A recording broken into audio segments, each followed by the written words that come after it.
Putting God first can be difficult. What can we learn from the Pharisees, who refused to put God first? Pharisees and teachers of the law were among the most respected people in Israel in the early 1st century. Most could recite the Torah by heart and tried to follow each of its precepts with extreme precision, giving them a sense of safety and pride. Actually, they were almost perfect. Almost. But there was a new preacher around, maybe a prophet, and he took the law to a whole new level. It went from something difficult to follow to something impossible to follow. He said, for instance, that God expects us to exceed that pattern of the Pharisees. Have you heard exceed? The Pharisees were believed to be the perfect law keepers.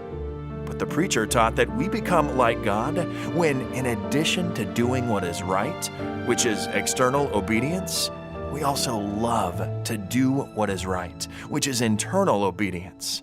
And to be perfect, we still need to love and show mercy toward those who do not deserve it or do not perform like us. Even if you are a sinner, you may sometimes choose to do what is right, even though you don't like it. But in order to think, feel, and take pleasure in what is good and right, you need a miracle from above, worked by the Holy Spirit.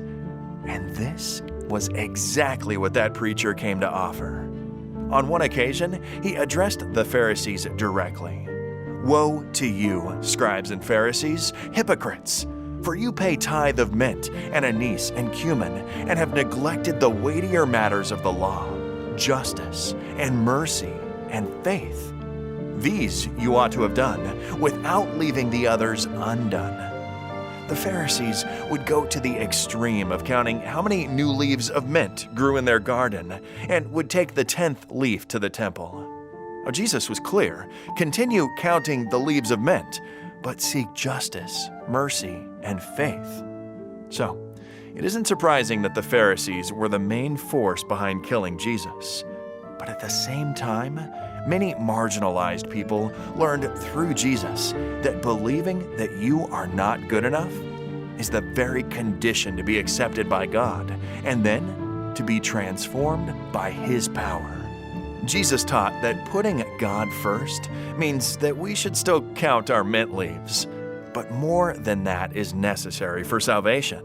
By regularly spending time with Him every day, we open our minds for the Holy Spirit to change us from the inside to the outside, in His likeness, leading us to mingle our mint leaves with love, mercy, and compassion. The Pharisees refused to put God first. The consequences were terrible for them and the people around them. God's love compels us to put His kingdom first, while the Pharisees' example is a warning for us today.